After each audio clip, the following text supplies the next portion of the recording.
Guys, this is Sasha from Terra Mater, and today I'm going to talk about the court cards. The court cards tend to be really confusing for people, and I totally get why, because it was confusing for me at first, and I had to dive deep and do some research and also like interpret my cards and look at them and hold them and play with them, which I say is very important with any deck.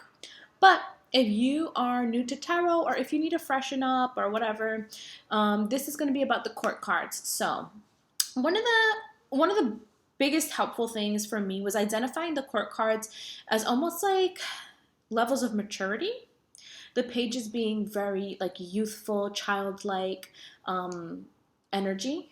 Really, they are kind of like very new, very naive, very much so excited, very excitable energy, very willing to take risk. Um, Also, because I see them as very childlike, I also almost see like an innocence, because there's very much so an innocence to children, and then they are also identified by earth elements. So page of, like, for example, page of swords would be the page itself being earth and then swords being air. So what air energy and earth energy bring to the table is this like excited child ready to function or put some hard work in this material earthly plane or material world, or see their goals or put energy towards that, but almost like excitable mental energy. So excitable mental energy. So really planning how to put something here and wanting to manifest something on the earthly plane, but they are thinking about it. They are in an excited state. They are very almost like can't be stopped, but there might be some naivety. So maybe it could be a concern depending on what your spread looks like. It might be something that you want to think about. Like, you might not be, you might not have the information that you need. You might not have the intellectual maturity right now, or you may not have the willpower to actually fully go through with this, and that's something that you maybe need to think about during this time. So the Knights I see as adolescence, or maybe like teenagehood. I see it kind of like somebody who has a little bit more experience under their belt, but they really haven't, they maybe haven't had any failures yet. They maybe haven't stepped into that space where they are really being told no, really being rejected. So they have this false confidence where they're kind of know-it-alls. They think they really got it down, but the reality is that they haven't really endured any failure, so they don't know how to recover yet. They also don't know right from wrong. There is also a naivety with the Knights. They are also very excitable. They have this it's a different excitement from the pages, which is very childlike excitement, which is very pure in its excitement. The Knights is like somebody who's kind of cocky, who kind of feels like they got it, they know it, because they're growing up. I like to think about you when you're 18, 19, 20, 21. You're kind of like, nobody could tell me nothing. I already know, let me tell you something. You know what I mean? It's like somebody who thinks that they're wise beyond their years, or thinks that they've tapped into some source of knowledge, and they really have this energy to put it all out there. And then the pages is air.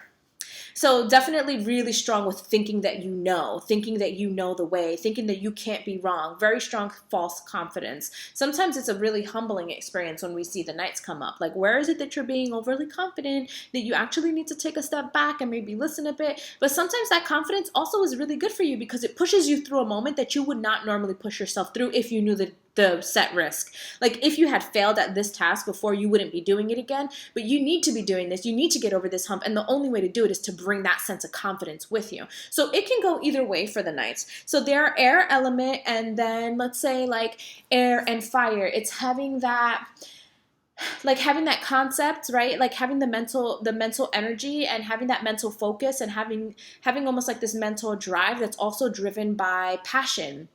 That's also driven by, this would be a Knight of Wands, right? That's somebody that is kind of like going forward, like they're just ready to push forward with their energy. They have very much so a lot of passion. They've been thinking about this. They can't be told no. Knight of Cups is a really good one. Knight of Cups is one that I feel like a lot of us are familiar with. This is somebody who just loves love. Cups, water being very emotional. So this is air of water.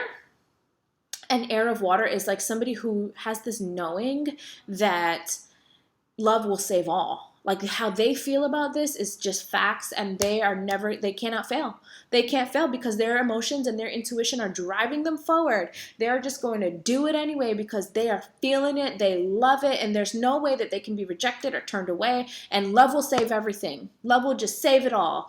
That is that is the Knight of Cups. And I feel like it's like it kind of important to know what their natural element is. So again, Page's element being earth, and when you combine it with whatever the suit is, like if you have wands, if you have cups, if you have pentacles or whatnot, like making sure you're combining it with the suit to know what does earth energy bring to the table, what does whatever suit, so it could be earth and earth, pentacles of pentacles, very material, very earth plane, very practical, very willing to put in the work, having this youthful energy that really wants to put that work in, and they're very excited, and they do not deplete easily because children, they can go on for hours, they can go on for days, forget about it. I have a 5-year-old, and you can't tell him to stop because he will stay up until like the crack of dawn if you let him. So it's also like having that youthful energy towards something.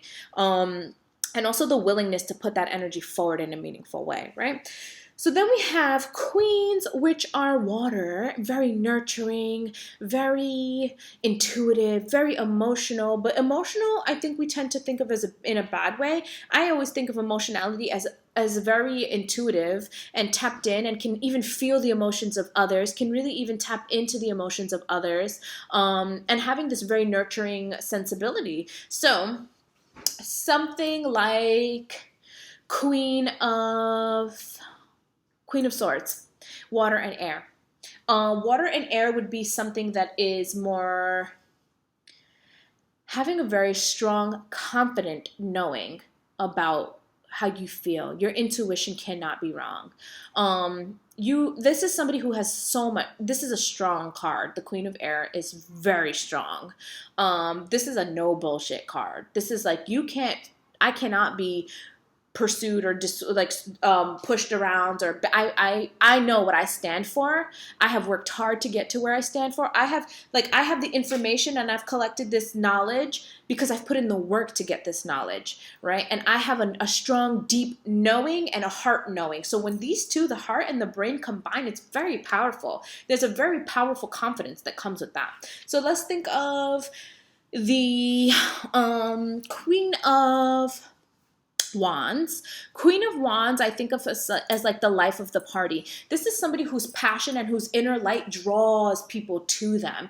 This is somebody that people feel drawn to because they are just like magnetic. They just have this powerful energy that it's very intuitive, very emotional, right? Because there's that water element from queens themselves, but then there's that fire element that is just like you are like a magnet for almost like healing, I think of it as a healing energy, but in an energetic way, not healing in this calm, soothing way, which we'd probably get from Queen of Cups. This is somebody who is very much so extremely in the emotional realm and really navigates that realm quite fluidly, very empathetic, compassionate. The Queen of Wands is the life of the party. People want to be around them. They just have this they have a confidence that is just, they have a passion and a confidence and a fire that is out there, but then they have that watery element that is very much so nurturing, and people feel safe around them. And then we have Queen of Pentacles. Queen of Pentacles, I think almost like Mother Nature. I think of Mother Earth. You can come to her with your secrets and she's not going to judge you. She's going to be receptive, but she's also very grounding. Water really feeds earth, right? When we think about feng shui, water is really going to feed the earth so that the earth element can grow. So I also like to think about how elements work with one another, right?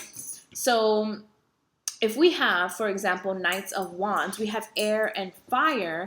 Air is going to make fire grow. So air is almost going to make that confidence grow. And it's going to maybe become a card of conflict. It can potentially be a card of conflict where your overconfidence and your overpassion kind of burns through things. And you're not able to even be receptive to information because you think you just know it all. So, I mean, each side, there's a lot of ways to look at things. I think knowing the elements and what the energy of the element holds is important. And then looking at your card and seeing, because every deck is created so differently, right? And every creator of a deck has a specific intention that they want to really highlight with their said deck, but while still honoring the original meanings. And then that's also going to depend on the type, the style of deck, like the if it's Thoth, if it's Lenormand, whatever. And then we have, well, Lenormand is kind of its own thing, but anyway. And then we have King, and he's fire. Kings are passionate. Kings are obviously masculine energy. They can be disciplined. They can have a lot of pride. They have a lot of I just feel like very goal oriented, but also just very driven. Like, this is a driven energy. This is an energy that wants to put something out there, that has this fire for whatever they do, whether it's in the emotional realm, like a King of Cups, which is somebody who can tap into this emotional atmosphere and really dig in with this sense of masculinity. So also to note, think about like Queen of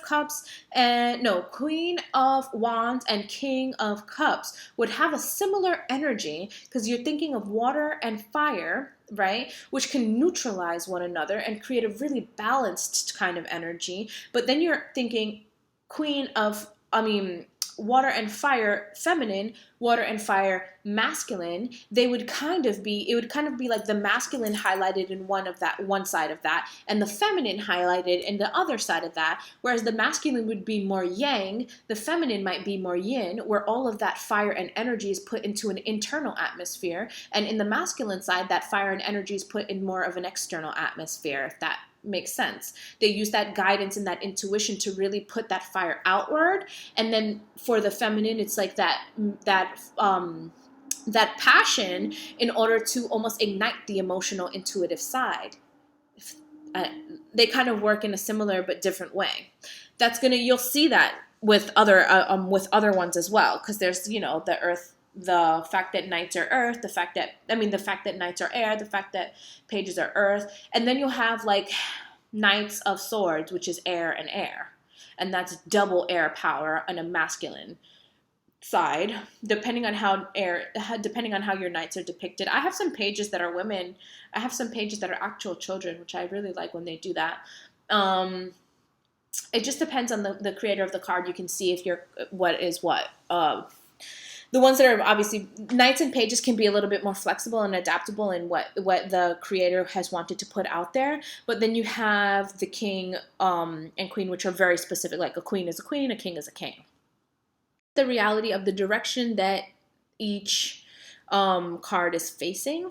So having a card facing left symbolizes moon energy. Having a card facing right symbolizes sun energy. Moon energy is going to be yin. Sun energy is going to be yang.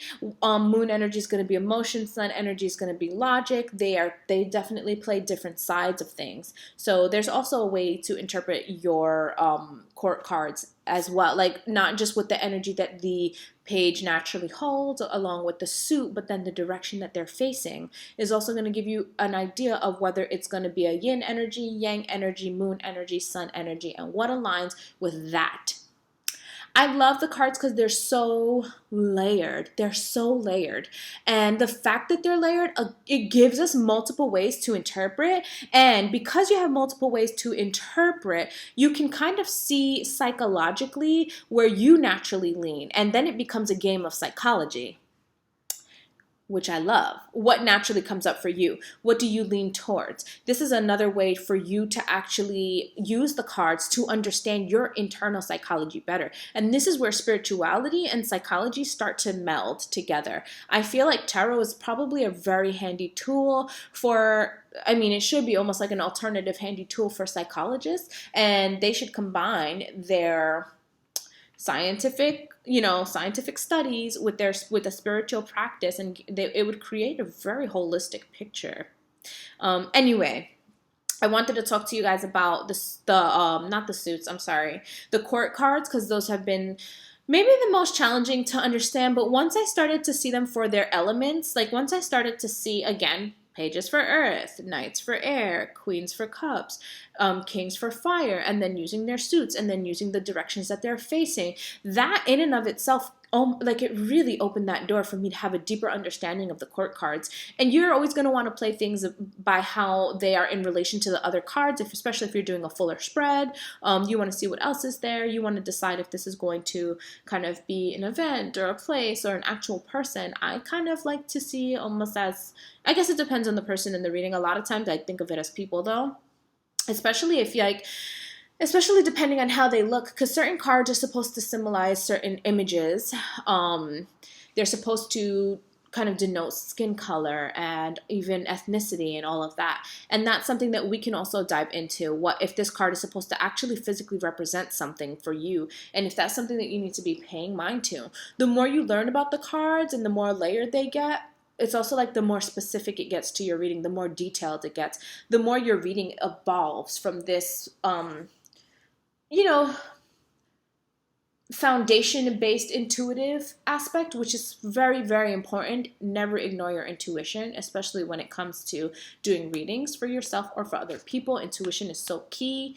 But then it starts to layer, because don't forget, your intuition, a lot of our intuition comes from things that we've learned.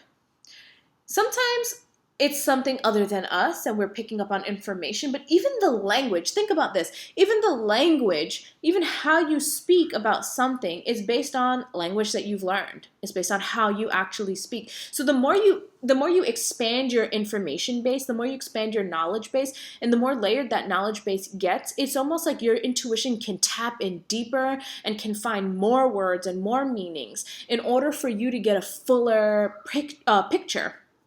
So that is it for today, guys. I wanted to talk to you about the court cards. If you have any questions, I'm thinking I'm going to maybe do a little bit more kind of like deep dive tarot stuff with you guys. So if you're learning tarot, take this journey with me. Ask me whatever you want. I am here to help you. And if you can help me, that'd be great too. So let me know if you have any information that you want to share. Take care. I'll speak to you all soon.